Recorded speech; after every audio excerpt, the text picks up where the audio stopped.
পায়ের কাছে ঠান্ডা একটা কিছু খসখস করতে কেমন যেন চমকে উঠেছিল কমলী। বাড়ির দাওয়ার কাছে বসে সে ভাবছিল নিজের অদৃষ্টের কথা। সেই কতদিন হয়ে গেল মুকুন্দ গিয়েছে, কিন্তু এখনো তার ফিরে আসার নামগন্ধ নেই। মুকুন্দ ফিরবে, কিন্তু এতদিন হয়েছে তো কেমন একটা অস্বস্তিতে পড়ে গেছে। বাড়িতে চাল বাড়ন্ত, তাছাড়া আর অন্য কিছু নেই।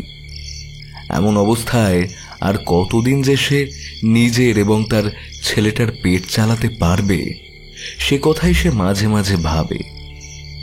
মাটির কলসিতে জল ভরা ছিল। সন্ধেবেলা সেই কলসিতে ভরা জল এনে দাওয়ার কাছে বসতেই মাথাটা ঘুরিয়ে উঠেছিল কমলীর। ছেলেটা দৌড়ে এসে বলেছিল, কি হয়েছে মা? তুমি অমন পড়ে যাচ্ছিলে কেন? কি হয়েছে? কিচ্ছু হয়নি রে। কথাটা বলেই মুখ ফিরিয়ে নিয়েছিল কমলী। ছেলের কাছে আসলে কথাটা বলতে ইচ্ছে হয়নি। আসলে দিন তিনেক হলো আধ পেটা খেয়ে তাদের থাকতে হচ্ছে। ছেলেটা যেন কেমন, মুখে কোনো কিছুই বলে না। ভাতের থালায় অল্প ভাত দিলেও হাসি মুখে যেমন খেয়ে নেয়, তেমন শুধু ভাত নুন দিয়ে খেতেও তার আপত্তি নেই। কমলী মাঝে মাঝে ভাবে ছেলেটা তার বাপের মতোই হয়েছে। এসবই ভাবছিল সে আজ সন্ধ্যাবেলা ছেলেটা পাশের বাড়িতে রতনের সঙ্গে খেলতে গিয়েছে। রতনের বাবা হাট থেকে রংচঙে মাটির পুতুল এনেছে, সেই নিয়েই এখন বাড়ি ফাঁকা। দাওয়ার কাছে বসে জলে ভরা কলসিটার দিকে তাকিয়ে দেখছিল কমলী। এমন সময় পায়ের কাছে সরাসরি ঠান্ডা জিনিসটা অনুভব করতেই চমকে উঠেছিল। অমনি তখন সে দেখতে পেল জিনিসটা একটা কালো রঙের মোটা সাপ। তার পায়ের কাছটা স্পর্শ করে সাপটা যেন ঘরের ভেতর থেকে বাইরের দিকে বেরিয়ে যাচ্ছে। কমলী চমকে উঠল সাপটাকে দেখে।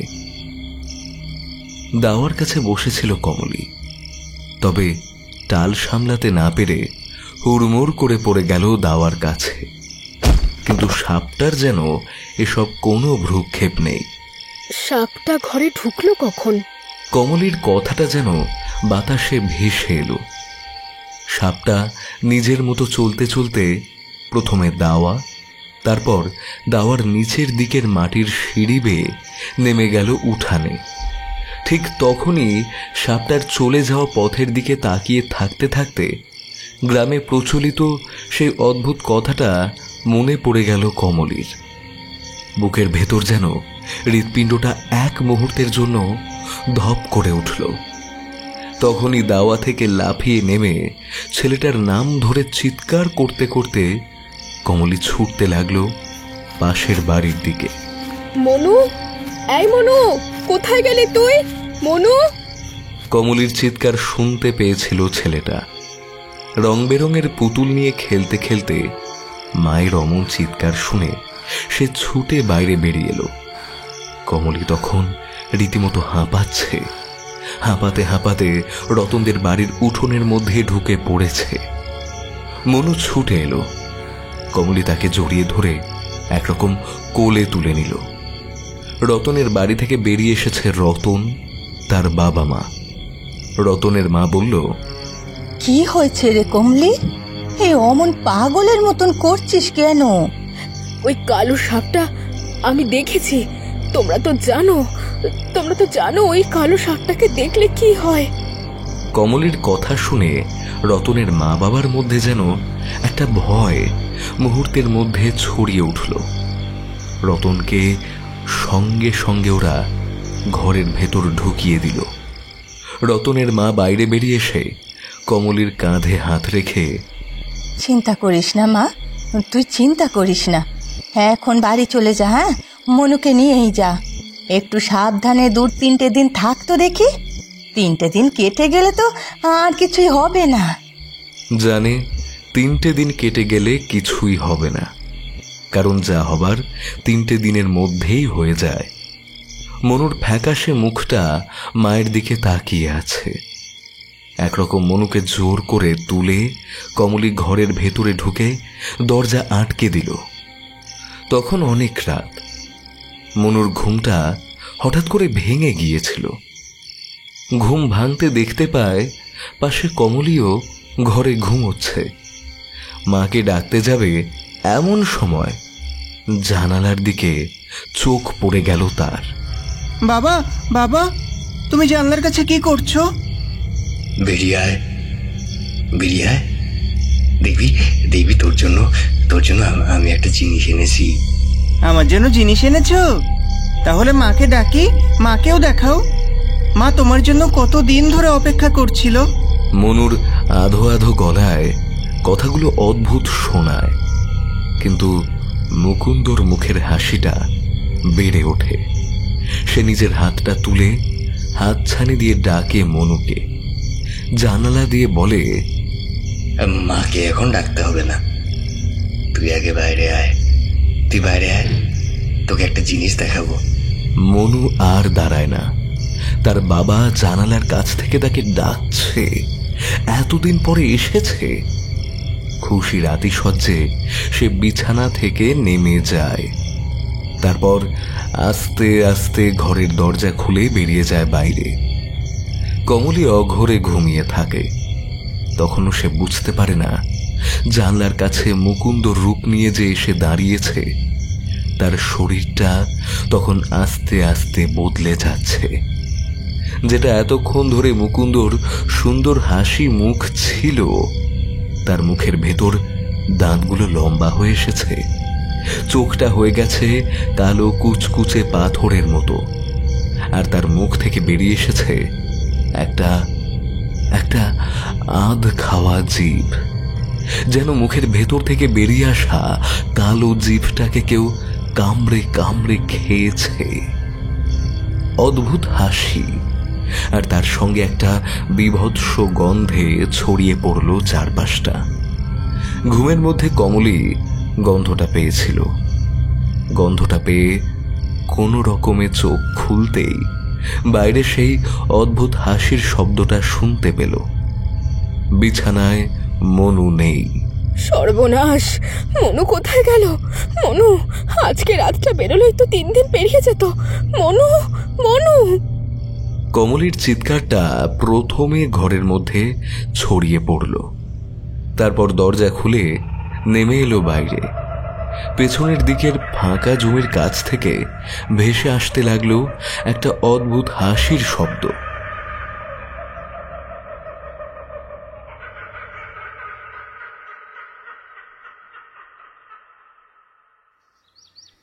তারানাথ অনেকক্ষণ ধরে চুপ করে বসেছিল। আসলে আমরা যখন আজ এসেছি তখন তারানাথের কাছে খদ্দের রয়েছে। আমি আর কিশোরী অপেক্ষা করছিলাম। বাড়ির চৌহদ্দির একপাশে গাছের তলায় দাঁড়িয়ে এ কথা ও কথা বলতে বলতেই তারানাথের খদ্দের দেখা হয়ে গেল। তারপর তক্তপোষের উপর তারানাথ যখন গুছিয়ে বসেছে, আমরাও এসে বসলাম। কথায় কথায় কথা উঠেছিল অশুভ শক্তির রূপ ধারণের। কিশোরী বলল, অশুভ শক্তি যে মাঝে মাঝে অনেক রকম রূপ ধরতে পারে এ কথা আমিও শুনেছি। তাছাড়া ঠাকুরমশাই নিজেও তো অনেকবার বলেছেন। কিন্তু এগুলো কি আদেও সত্যি হয় ঠাকুরমশাই? তোমরা এইসব কথা এমনি এমনি বিশ্বাস করবে না তা আমি জানি। মাঝে মাঝে এমন অনেক ব্যাপার ঘটে যেগুলো বিশ্বাস না করারই মতন। কিন্তু অশুভ শক্তি চাইলেই যে নিজেদের রূপ ধারণ করতে পারে এমনটা কিন্তু নয়, সবাই পারে না। তাছাড়া বিশেষ করে অনেক কিছু প্রয়োজন হয়।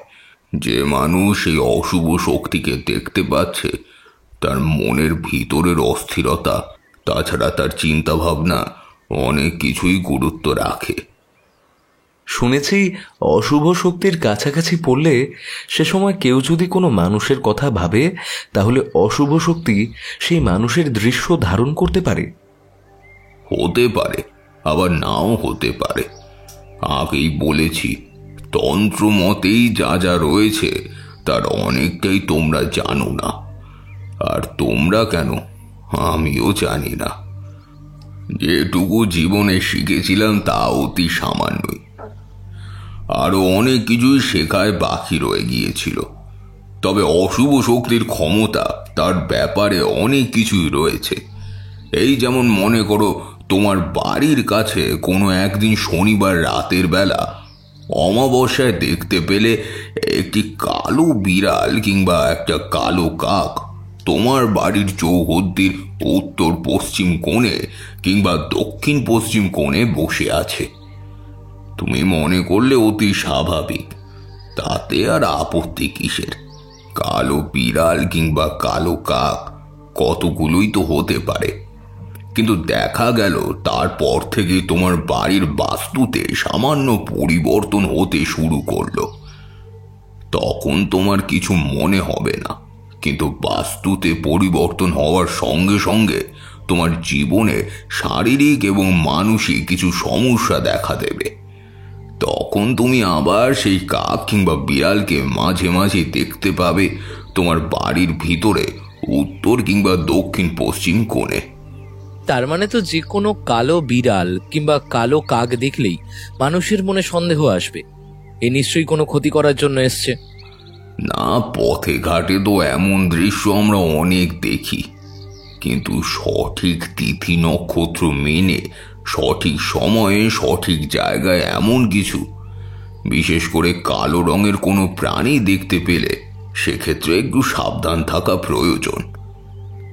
অর্থাৎ আপনি বলতে চাইছেন কিছু স্থানে এমন অশুভ কিছু শক্তি কোনো প্রাণীর রূপ ধরে এসে খারাপ কিছু করতে পারে? অশুভ শক্তি নানা রূপে ধারণ করতে পারে, কিন্তু প্রাণীদের ক্ষেত্রে তাদের সেই রূপ কিন্তু সীমাবদ্ধ হয়ে যায়। কুকুর, বেড়াল, শৃগাল, এমনকি সাপের রূপ পর্যন্ত তারা ধারণ করতে পারে, আমার জানা আছে। এর বাইরে অন্য রূপ তারা ধরে আসে এমনটা কখনো জানা নেই। আসলে অশুভ শক্তির ধারক যারা, তারা প্রাণের রূপ ধারণ করতে পারে, তবে কিছু কিছু অশুভ শক্তি মানুষের রূপও ধারণ করে। সাধারণ মানুষকে বিভ্রান্ত করতে পারে বলেও শোনা গেছে। তবে সেক্ষেত্রে মানুষের মনের চিন্তা ভাবনাও কাজ করে। ঠাকুরমশাই, দেখেছেন, এই আবার আপনি ওই কথায় কথায় তথ্য কথা বলতে শুরু করেছেন। এই এত শক্ত শক্ত তথ্য কথা আমরা না শুনতে পারি না বুঝতে পারি। তার চেয়ে বরং আপনি এমন কোনো একটা গল্প বলুন যেখানে অশুভ শক্তি এমন কোনো এক প্রাণী কিংবা অন্য কিছুর রূপ ধরেছিল, তাহলে আমাদের বুঝতে অসুবিধা হবে না। তারানাথ কিছুক্ষণ চুপ করে বসে রইল। আজ যখন সকালে ঘর থেকে বেরিয়েছিলাম তখনও কিশোরী আসেনি। কিশোরীর জন্য অনেকক্ষণ অপেক্ষা করে যখন বেরোবো বলে ঠিক করেছি তখন বৃষ্টি নামল।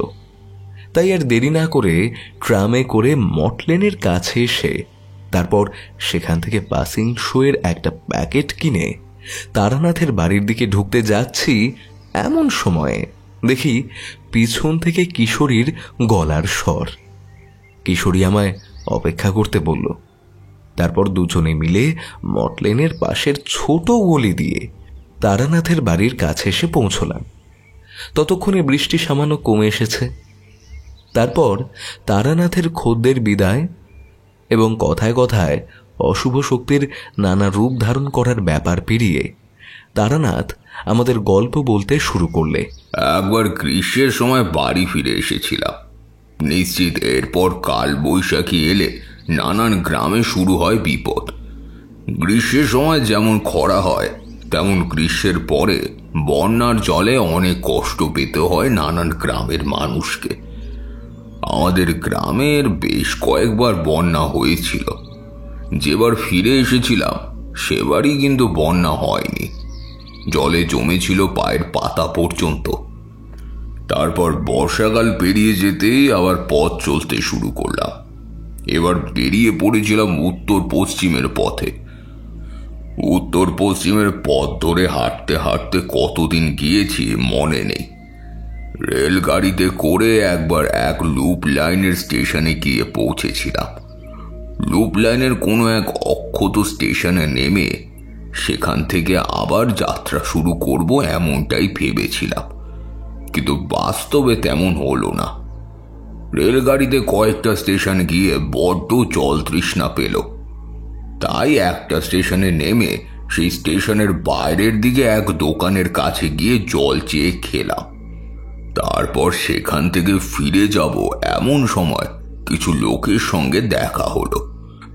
চায়ের দোকানের বেঞ্চের পাশে বসে আছে উস্কো খুস্কো চুল নিয়ে, তাছাড়া কেমন যেন রোগাটে প্যাকাটি মার্কা হয়ে গেছে, অথচ দেখে বোঝা গেল তারা চেহারা এক সময় বেশ ভালোই ছিল।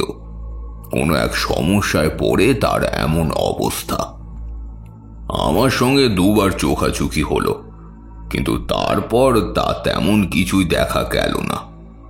আমি তার দিকে তাকিয়ে আছি। দুপুর রোদ, চায়ের দোকানে আশেপাশে বেশ কয়েকজন লোক রয়েছে। একটু দূর থেকে রেল লাইনটা চলে গেছে। স্টেশন বলতে তখনকার দিনে যেমন থাকে তেমনই আর কি। ছোট মতো একটা স্টেশন মাস্টারের ঘর, তাছাড়া বাকি প্ল্যাটফর্ম বলতে মাটির উঁচু ঢিবি লম্বা হয়ে চলে গেছে অনেক দূর পর্যন্ত। এখানে ওখানে দুটো গাছও দেখা যায়। চায়ের দোকানের উল্টো দিকের বেঞ্চে অনেকক্ষণ ধরে চুপ করে বসে রইলাম। এক সময় তাকিয়ে দেখি লোকটা উঠে যাচ্ছে বোধহয়, রেলগাড়ি ধরবে। আমি একটু ব্যস্ত হয়ে এগিয়ে গেলাম তার দিকে, আর ঠিক তখনই চোখের সামনেটা এক মুহূর্তের জন্য কেমন যেন ঝাপসা হয়ে গেল। দেখতে পেলাম একটা মস্ত বড় কালো রঙের সাপ, বিশাল বড়, এত বড় তার মুখের ভেতরের চেহারা, উপরের পাটি আর নিচের পাটি দুই মিলিয়ে চারটে বিষদন্ত যেন আমার দিকে হা করে তাকিয়ে আছে। চোখ দুটো কালো কুচকুচে, মুখের ভেতর থেকে বেরিয়ে এসেছে একটা লম্বা জিভ।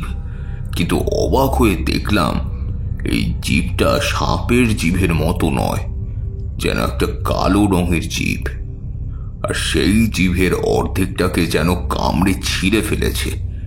তোমরা বিশ্বাস করবে না, সেই দিনের আলো এতগুলো লোকের মাঝে চোখের সামনে দৃশ্যটা ভেসে উঠল, তবে এক মুহূর্তের জন্য। আর সেই এক মুহূর্তের জন্যই মনে হয়েছিল আমার, কারণ সেই মস্ত বড় সাপটা লোকটার ঠিক মাথার উপর থেকে আমার দিকে এগিয়ে আসছে। তারপরেই চোখের উপর দৃশ্যপট বদলে গেল। আমি বোধহয় তার দিকে অবাক হয়ে তাকিয়েছিলাম বলেই সে অবাক হয়ে আমার দিকে এগিয়ে এলো, বলল, ঠাকুরমশাই ওভাবে আমার দিকে তাকিয়ে আছেন কেন বলুন তো? কথাটা বলবো কিনা বুঝতে পারছি না। আসলে তাকে দেখেই প্রথম থেকে মনে হচ্ছিল তার কিছু একটা হয়েছে, তাই সেটাই বললাম। তোমায় দেখে মনে হলো তোমার কিছু একটা হয়েছে, এমন কিছু একটা যেটা অতি স্বাভাবিক নয়। সম্প্রতি কিংবা মাসখানেকের মধ্যে তুমি কোনো সমস্যায় পড়েছ? সে আমার দিকে অস্থির চোখে তাকিয়ে রইল কিছুক্ষণ, তারপর ম্লান হেসে বলল, কথাটা আপনি মিথ্যে বলেননি ঠাকুরমশাই। অবশ্যই আমি সমস্যায় পড়েছি, তবে আমার সমস্যা নয়, আমার পরিবারে এই সমস্যা নেমেছিল মাসখানেক আগের কথা। এখানে ওসব কথা বলা ঠিক হবে না। আপনি যাবেন কোথায়? তারপর কথায় কথায় জানতে পারলাম তার বাড়ি এই স্টেশন থেকে 2 স্টেশন দূরে। আমার কোথাও যাওয়ার নির্দিষ্ট জায়গা ঠিক নেই শুনে সে সময়ে তার সঙ্গে যাওয়ার জন্য অনুরোধ করলো। কি আর করি, এই দুজনে মিলে পরের গাড়িতে করে গিয়ে পৌঁছালাম তার বাড়ি স্টেশন মাধবগড়ে। সেখান থেকে প্রায় ঘন্টাখানেকের হাঁটা পথে মুকুন্দর বাড়ি যাওয়ার পথে সে আমায় শোনালো এক মর্মান্তিক কথা। ঠাকুরমশাই, আমি জেলে। বাবা আমাদের গ্রামের নদীতে জেলের কাজ করেছে। ছোটবেলায় বাবার সঙ্গে সেখানে আমিও করেছি। পরে ইচ্ছা হলো সে কাজ আর করব না। দূরে এক মহাজনের কাছে ধানের খামারে কাজ করি। ওই মনে করুন, ওই চাষবাস যারা করে তাদের দেখাশোনা করা, ওই ধান মারায় ধান তোলা, এই সমস্ত কাজকর্ম দেখাশোনা করা হলো আমার কাজ। সপ্তাহ পরে একদিন করে বাড়ি যাই। মাসখানেক আগের কথা, একবার আমাদের এই গ্রামের দিকে হলো প্রবল বন্যা। আমাদের গ্রাম নয়, যে গ্রামে আমি কাজ করি সেই গ্রামের কথা বলছি। মহাজনের খামার গেল বন্যার জলে পচে। কাজের সন্ধানে সেই মহাজনের আগের চেনা লোকের গ্রাম এখান থেকে আরো দূরে, সেখানে গিয়ে পৌঁছলাম। তারপর যখন গ্রামে ফিরে গেলাম, গিয়ে শুনতে পেলাম আমার ছেলে মনু মারা গেছে। তোমার ছেলে মারা পড়লো কি করে? বছর খানেক আগে আমাদের গ্রামে একবার এক সাধু এসেছিল। সেই সাধু কেন এসেছিল তা আমি জানি না। আমাদের গ্রামের শেষের দিকে নদীর ধারে গাছের তলায় বসে সেই সাধু সাধনা করত। কি করে জানি, সাধু যেখানে থাকতো সেই গাছের তলায় একটা কালো সাপ এসে আস্তানা গাড়ে। অনেকে বলে গ্রামের কেউ কেউ শয়তানি করে ওই সাপ ছেড়ে দিয়েছিল সাধুর আস্তানার কাছে, যাতে সাধু সেখানে থাকতে না পারে। আসলে রাতের বেলা গ্রামের কিছু লোকজন নদীর ওই দিকে একবারে ঘেঁষে বসতো। সাধু থাকলে তাদের অসুবিধা হতো। কেন অসুবিধা হতো তা আমি জানি না। আগেই তো বলেছি গ্রামের আমি বেশি থাকতাম না। সাধু মনে করেছিল সেই সাপ সাধুর উদ্দেশ্যে ওই লোকগুলো ছেড়ে দিয়েছে। সাধু সে কারণে গ্রামে এসে লোকজনের ওপর একবারে হম্বিতম্বি করে। বুঝতেই পারছেন, অজানা অচেনা একজন সাধু গ্রামে এসে এমন করবে, আর সে কথা গ্রামের লোকেরা সহ্য করতে পারেনি। তারাও সাধুর প্রতিবাদ করে। সাধু গ্রাম ছেড়ে চলে যাওয়ার আগে অভিশাপ দিয়েছিল, তোরা সাপ দিয়ে আমায় মারতে চেয়েছিলি, আমায় এখান থেকে তাড়াতে চেয়েছিলি। ওই সাপ তোদের জীবনে মৃত্যু ডেকে আনবে। যেই দিন তোরা ওই কালো রঙের সাপ দেখতে পাবি, তার 3 দিনের মধ্যে সেই গৃহে কেউ মরবে। যার গৃহ থেকেও বাইরে বেরোবে, তার গৃহ থেকে নিয়ে যাবে একটা প্রাণ। মুকুন্দর মুখে সাধুর কথাটা শুনে আমি কেমন যেন চমকে উঠলাম। মুকুন্দর দিকে তাকিয়ে চায়ের দোকানের সামনে বসে আমি তো এমন কিছু একটা দেখেছিলাম। যাই হোক, মোট কথা বুঝতে পারলাম সেই সাধুর কারণেই কিছু একটা হয়েছে। তারপর মুকুন্দর সঙ্গে তার বাড়িতে গিয়ে পৌঁছালাম। মুকুন্দর বাড়িতে গিয়ে মুকুন্দর স্ত্রী কমলির কাছে শুনতে পেলাম বাকিটা। 2 দিন আগলে রেখেছিলাম ছেলেটাকে, কিচ্ছু হতে দিইনি। রাতের বেলা বড় সাবধানে রেখেছিলাম, কিন্তু 3য় দিন আমি ঘুমিয়ে পড়েছিলাম। কি কাল ঘুমে যে আমায় পেয়েছিল। যখন ঘুম ভাঙে দেখি দরজা খোলা। ঠাকুর মশাই তাড়াতাড়ি ঘর থেকে বাইরে বেরোতে বাড়ির পেছনের দিকের ওই জমির কাছ থেকে ভেসে আসে একটা হাসির শব্দ। তারপর আলো হাতে নিয়ে ছুটে ওই জঙ্গলের কাছে গিয়ে দেখি আমার ছেলেটার গোটা শরীর নীল হয়ে গেছে। অথচ ঠাকুর মশাই, গোটা শরীরে কোথাও সাপের কামড়ের চিহ্ন মাত্র নেই।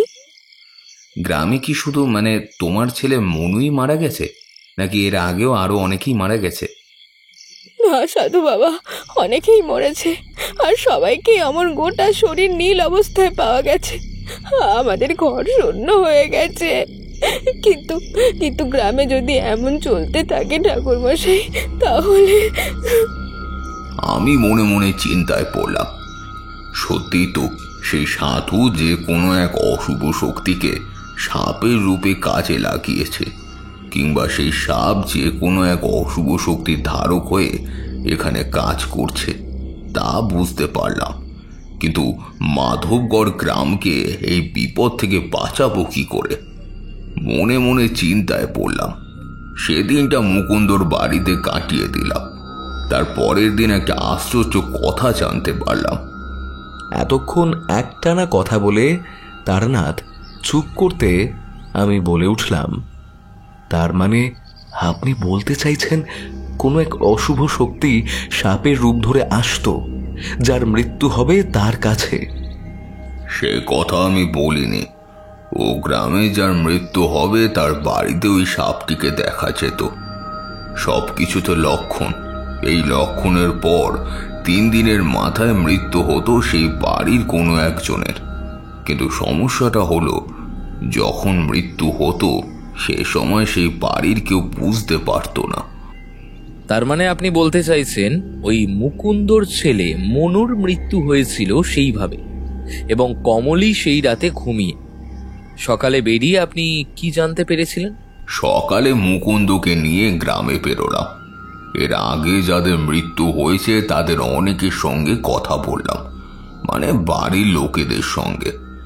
তাদের বক্তব্য একই রকম, 3 দিনের মধ্যে সকলে মারা পড়েছে। গ্রামের লোকেরা সকলেই বলতে লাগলো সেই সাধুর কারণেই এমনটা হচ্ছে। দেখলাম মুকুন্দ যেমন বলেছিল, সাধুকে এই গ্রাম থেকে তাড়িয়ে দেওয়ার ফলে সাধু এমন কাজ করেছে। গ্রামের লোকেরা সাধুর উপর আক্রোশ রয়েছে। তাদের কথা সাধু এই কারণেই গ্রামে এসেছিল। কিছু বললাম না। সেদিন সন্ধে নাগাদ সবার কথা শুনে বাড়ি ফিরলাম। ফেরার পথে মুকুন্দ বলল, জানি না সাধু বাবা এইভাবে আর কতদিন চলবে। ঠাকুরমশাই, এমন ভাবে চলতে থাকলে কি যে হবে, গোটা গ্রাম একদিন ফাঁকা হয়ে যাবে। এমনিতেই আমাদের মাধবগড় ছোট গ্রাম। মাধবগড় ছোট গ্রাম কথাটা মিথ্যে নয়, আমি গ্রামে ঘুরেছি বলে জানি। প্রায় 20 ঘর মতন বসতি রয়েছে এই গ্রামে। গ্রামের পেছনের দিকে টানা ধানের জমি, একপাশে সেই নদী, যেই নদীর ধারে গাছের তলায় সাধু আস্তানা গেড়েছিল। সেদিন রাতের দিকে কি মনে হতে কাউকে কিচ্ছু না বলে ঘর থেকে বেরিয়ে এলাম। হাঁটতে হাঁটতে নদীর ধারে গিয়ে পৌঁছলাম। নদীর ধার বরাবর হেঁটে চলেছি। বর্ষা পেরিয়েছে সবে। শীতল হাওয়া নদীর দিক থেকে গায়ে এসে লাগছে। নিজের মতন ঘুরছিলাম। হঠাৎ একটা শব্দ শুনতে পেয়ে থমকে দাঁড়ালাম। তাকিয়ে দেখি নদীর ধারে এক জায়গায় একটা আগুন জ্বলছে, কোনো ধুনি মনে হয়। সেখানে কারা যেন কথা বলছে। একটু কৌতূহল হতেই চুপি চুপি সেদিকে এগিয়ে গেলাম। গাছের তলায় দাঁড়িয়ে আগুনের দিকে লক্ষ্য করতেই দেখলাম একটা সাধু বাবা বসে আছে, আর তার সামনে দাঁড়িয়ে কেউ কথা বলছে। লোকটা বলছে, সাধু বাবা, অনেক দিন তো হলো।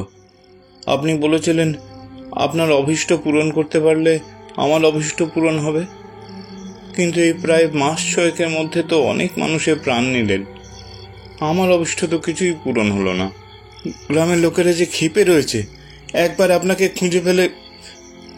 আমাকে খুঁজে পাওয়াও তো সহজ ব্যাপার নয়। নদীর ধারের জঙ্গলের মাঝে আমি ঠিক লুকিয়ে থাকতে পারবো। সন্ধে না নামলে ওই পথে আমি বেরোবো না। তাছাড়া গ্রামের লোকেরা যে ভয়ে রয়েছে, তা তো তারা অন্ধকার নামলে বাইরে পূরণ হবে আর কয়েকটা মাত্র জীবন নিতে পারলে তারপরে আমি যে সাধনা করেছি সেই সাধনা পূর্ণ হবে। তখনই তোর অভীষ্টটা আমি পূরণ করব।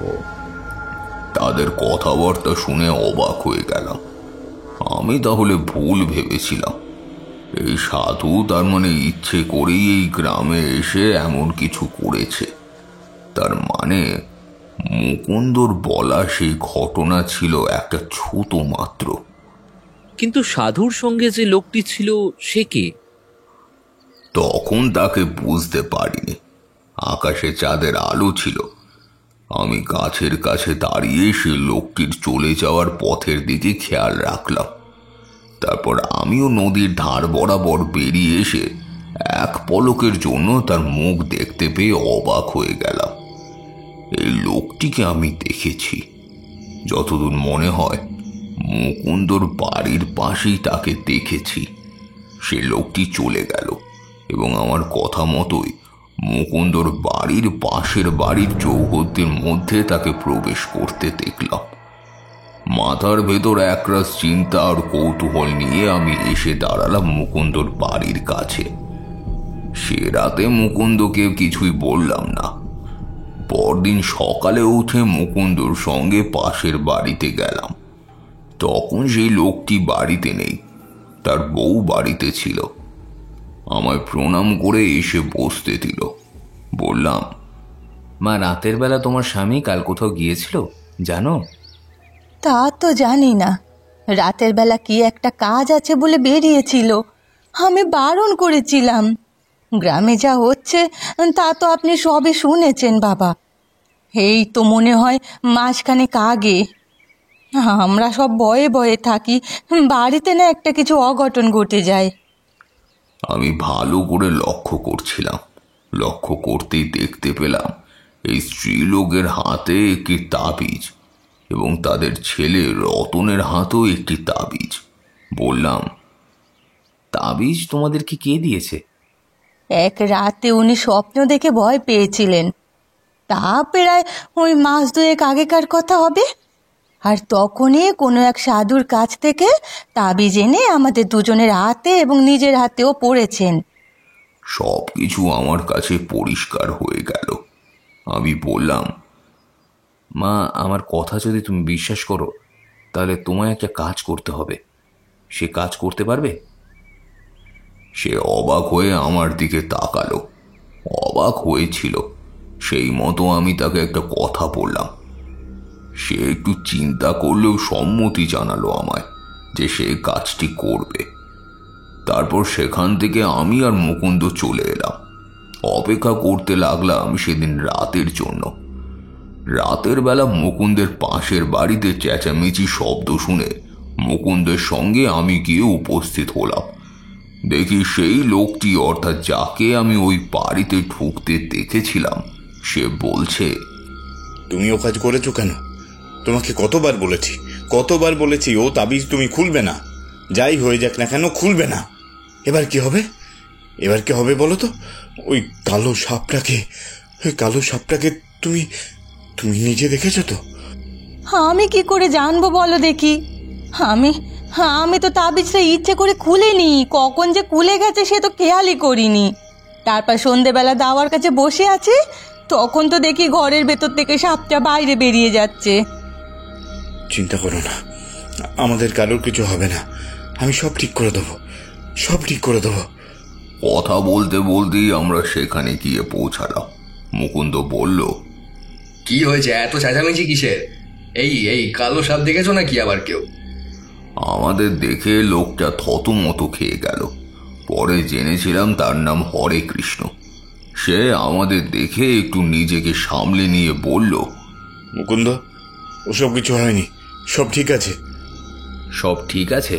সে কথা তো তোমার মুখ দেখে মনে হচ্ছে না হরে কৃষ্ণ। কি হয়েছে বলো তো? সেই কালো সব দেখার কথা তোমার স্ত্রী বলছিল না, তাই না? সেই জন্যই তাবিজ বেঁধেছিলে। সে আমার কথায় অবাক হয়ে আমার মুখের দিকে তাকালো। তারপরে একটা চোখে মুখে রাগ ফুটে উঠল।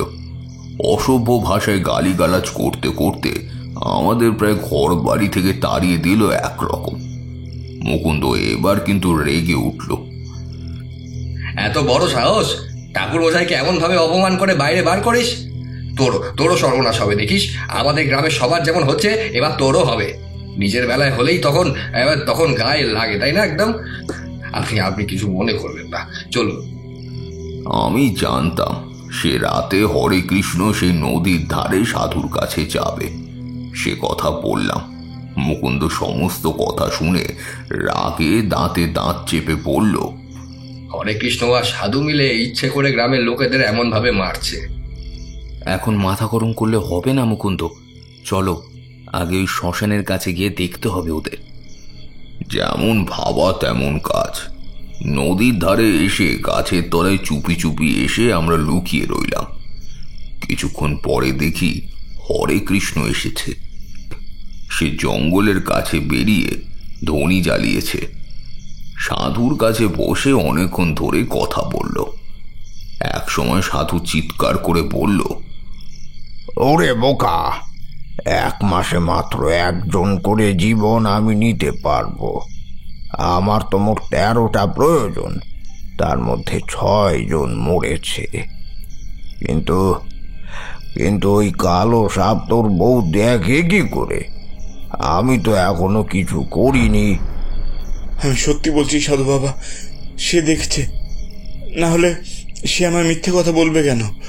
তাবিজটা সে আজকেই খুলে রেখেছে, আর তখনই দেখে। সাধু বিড় করে কি যেন একটা মন্ত্র পড়তে লাগলো। যজ্ঞের আগুন জ্বলছে। একটু পরেই চারপাশটা একটা অদ্ভুত গন্ধে ছড়িয়ে পড়ল। আর তারপরেই দেখি যজ্ঞের আগুন থেকে মাত্র কয়েক হাত দূরে একটা কালো ছায়ার আবির্ভাব হয়েছে। চিৎকার করে উঠল সাধু, আমার কথা অমান্য করে তুই এই গ্রামে ঢুকেছিস কেন? আমার কথার বাইরে গিয়ে গ্রামে তুই আবার কাউকে মারতে চেয়েছিস? তুই আমায় দেখেছিস? তোর কথার বাইরে আমি কাউকে মারতে যাব কেন? আমার আরো একটা জীবন চাই, কিন্তু তুই না চাইলে তো সে কাজ আমি করতে পারবো না। তাহলে হরে কৃষ্ণ মিথ্যে বলছে? তুই মৃত্যুর আগে সাপ হয়ে দেখা দিস না।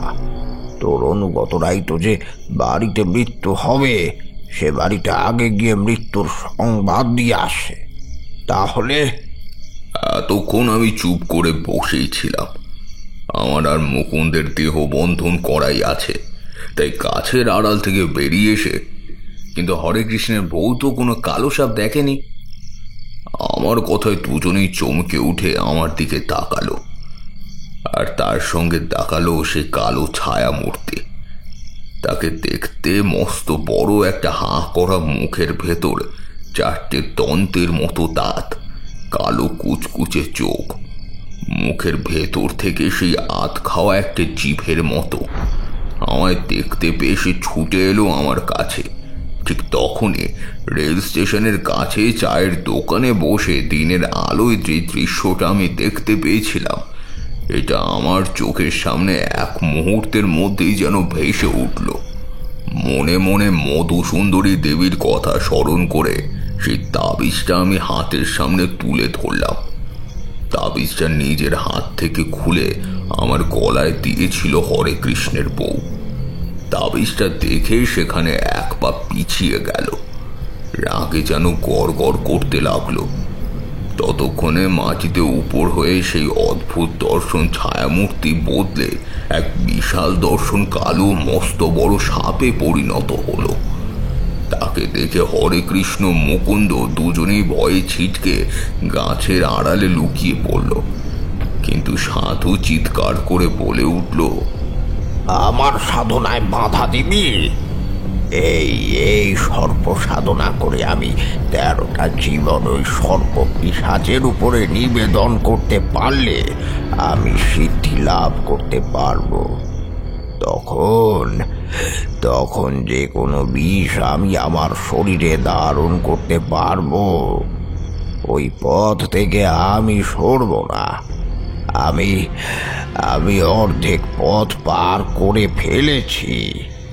কিন্তু এই নিম্ন স্তরে সাধনা করে মানুষের মৃত্যুর মাধ্যমে সিদ্ধি লাভ করে তুমি কোনো ক্ষমতা পাবে না, আর সেই ক্ষমতা আমি তোমায় পেতে দেব না।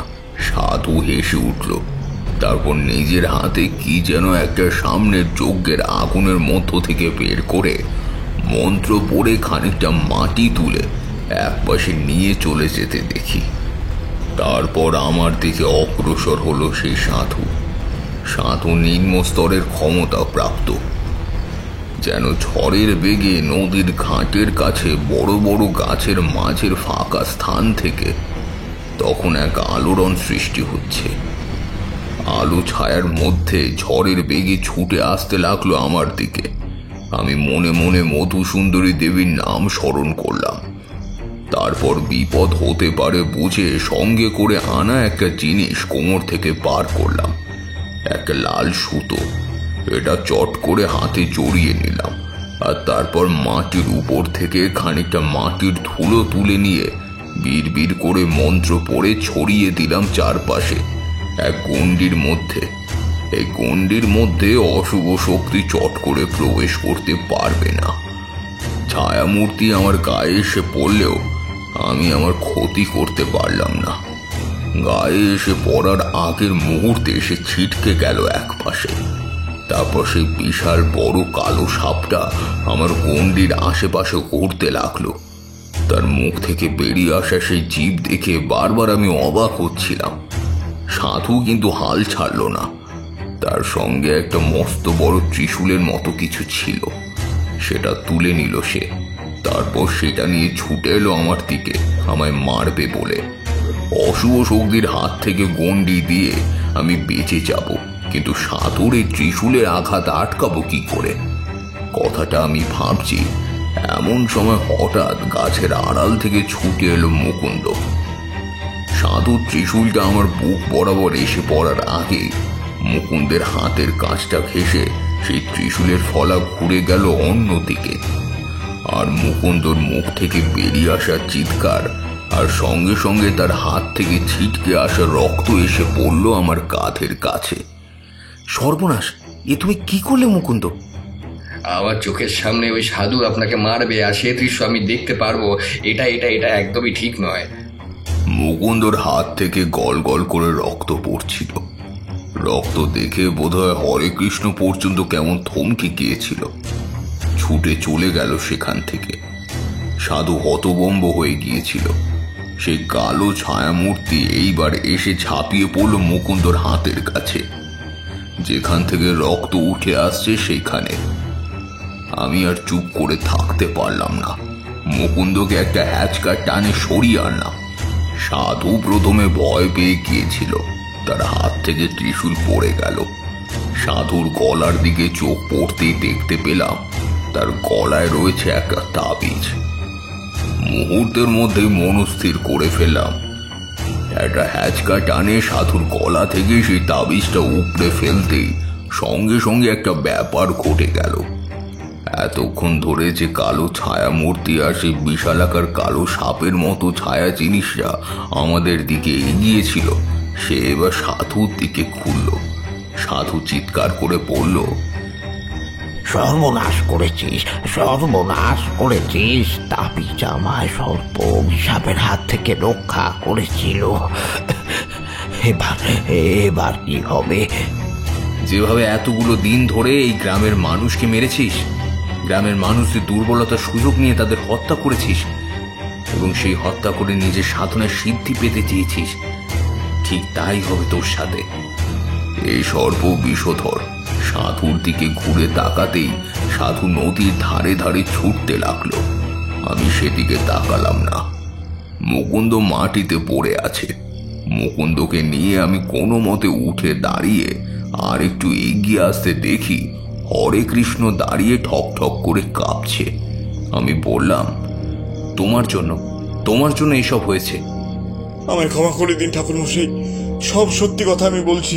আমি কিছুই করিনি, সব কিছু করেছে ওই সাধু। আর আমায় একটা সুযোগ দিন। হরে কৃষ্ণ আর আমি মিলে ধরে নিয়ে এলাম মুকুন্দকে তার বাড়িতে। মুকুন্দর হাত থেকে রক্ত পড়ছিল। হরে কৃষ্ণ তার ধুতির কোঁচা ছিঁড়ে তার হাতটা বেঁধে দিল। সে রাতে গ্রামের অনেক লোক জড়ো হয়েছিল মুকুন্দর বাড়িতে। কিছুক্ষণ পরে মুকুন্দর জ্ঞান ফিরে আসে। তার মানে সেই সাধু বাবাই সর্প সাধনা করত, আর সেই পিশাচ গ্রামের 6 জন মানুষের প্রাণ কেড়ে নিয়েছিল। কিন্তু সেই সাধুর কি হলো? সে রাতে মুকুন্দর জ্ঞান ফিরে আসতেই আমি সমস্ত কথা গ্রামের লোকেদের খুলে বললাম। হরে কৃষ্ণ বলল, কাঁদতে কাঁদতে সব কথা স্বীকার করলো। যে রাতে গ্রামের লোকেরা সাধুকে তাড়িয়ে দেবে বলে ঠিক করে, সে রাতে আমার মনে হয়েছিল ওই সাধুর তো কোনো দোষ নেই, সাপ নিয়ে আমরাই তাকে ভয় দেখিয়েছিলাম। তাই সে রাতে আমি সাধুর সঙ্গে কথা বলার জন্যে শ্মশানে যাই, আর সেখানে গিয়ে দেখতে পাই সাধু আগুন জ্বালিয়ে বিড় করে মন্ত্র পড়ে চলেছে। অনেকক্ষণ গাছের একপাশে লুকিয়ে দাঁড়িয়ে থাকার পর যখন বেরোতে যাব, এমন সময় দেখি ওই কালো ছায়ামূর্তি আগুনের সামনে এসে দাঁড়িয়েছে। আমি তো ভয় পেয়ে গেছি। সেখান থেকে পালাতে যাব, সাধুর নজরে পড়ে গেলাম। সেই মস্ত বড় সাপের মতো কালো ছায়াটা আমায় জড়িয়ে ধরলো। তখন আমায় জড়িয়ে ধরে মস্ত হাঁ করে গিলতে যাবে। আমি চিৎকার করে কান্নাকাটি করতে সাধু আমায় ছেড়ে দিল। গ্রামে আমি এসেছিলাম অন্য কারণে, কিন্তু এই গ্রামের লোকেরা আমায় এমনভাবে এখান থেকে তাড়িয়ে দেওয়ার ব্যবস্থা করে, আমায় এই গ্রামকে বেছে নিতে বাধ্য করলো আমার সাধনায়। আমি সর্প অভিসারের সাধনার মন্ত্র জেনেছি। ভেবেছিলাম এখান থেকে অন্য কোথাও গিয়ে সেই সাধনা করব, কিন্তু এইবার এই গ্রামে সেই সাধনা করব। যে কালো সাপ দেখি আমায় ভয় দেখাতে চেয়েছিল গ্রামের লোক, সেই কালো সাপই হবে ওদের মৃত্যুর কারণ। আর এই পিশাচ 3 দিনের মাথায় তাদের শরীর থেকে আত্মা টেনে আনবে আমার জন্য। 13টা প্রাণ আমার কাছে বলি দিতে পারলে তুই সাধনায় সিদ্ধি লাভ করবি। তখন তোকে আমি সেই ক্ষমতা প্রদান করব। সাধুর কথা না শুনলে সাধু সেই রাতেই আমায় মেরে ফেলতো। সাধু আমায় ভয় দেখিয়েছিল, এসব কথা বাইরে কাউকে বললে সেই রাতেই সর্পপিশাচের অভিশাপে আমার মৃত্যু হবে। তাই আমি এসব কথা কাউকে বলিনি। এসব আবার হয় নাকি? তুমি ভুল ভেবেছো। তখন প্রায় ভোর রাত। কথা বলতে বলতে হরে কৃষ্ণ শরীরটা যেন কেমন হয়ে গেল। হরে কৃষ্ণ থরথর করে কাঁপতে কাঁপতে মাটিতে বসে পড়ল। চোখের সামনে তাকিয়ে দেখি হরে কৃষ্ণর মুখ থেকে গ্যাজলা বেরিয়ে আসছে। তার গোটা শরীর একটু একটু করে নীল হয়ে যাচ্ছে। আমি চেষ্টা করলাম কিন্তু বাঁচাতে পারলাম না। চোখের সামনে দেখতে পেলাম হরে কৃষ্ণের গোটা শরীরটা নীল হয়ে গেল। হরে কৃষ্ণের বউ অঝরে কাঁদতে লাগলো। মুকুন্দ উঠে বসেছিল, বলল, অন্যায় যে করে তার তার তার শাস্তি হয় ঠাকুর মশাই। হরে কৃষ্ণ অন্যায় করেছিল, তাই তার শাস্তি হয়েছে। তারানাথ কথা শেষ করতেই আমরা উঠে পড়লাম। বৃষ্টি ধরে এসেছিল। পথে নেমে কিশোরী বলল, সেই সাধু সর্প অভিশাপের সাধনা করেছিল সে না হয় ঠিক আছে, কিন্তু তারানাথ ঠাকুর মশাই সেদিন দুপুরে চায়ের দোকানের সামনে বসে রোদের আলোয় মুকুন্দর দিকে তাকিয়ে সেই সাপটাকে দেখতে পেল কি করে? হয়তো কোনো লক্ষণ, হয়তো কোনো এক শক্তি তারানাথকে আগে থেকে এসে দৃশ্য দেখে সাবধান করে দিয়েছিল। সেই কারণেই হয়তো তারানাথ সবকিছু ভালোভাবে। তার মানে ঠাকুরমশাই ঠিকই বলেছিল, অশুভ শক্তি মাঝে মাঝে যেমন নিজের রূপ বদল করতে পারে, তেমন অশুভ কিছু প্রাণী মাঝে মাঝে অশুভ শক্তির ধারক হয়েও যেতে পারে, তাই না? আমি কিশোরীর কথার উত্তর দিলাম না, কারণ হাঁটতে হাঁটতে পথের পাশে একটা কালো বিড়ালের দিকে নজর পড়েছিল। আজকে শনিবার, না রবিবার, তাছাড়া আজ তো অমাবস্যা নয়। নিজের মনে হেসে উঠলাম। মনে হলো যেন তারানাথের গল্পের প্রভাব আমাদের মনেও পড়তে শুরু করেছে। আর কোনো কথা না বলে আমরা ছুটতে লাগলাম ট্রাম রাস্তার দিকে।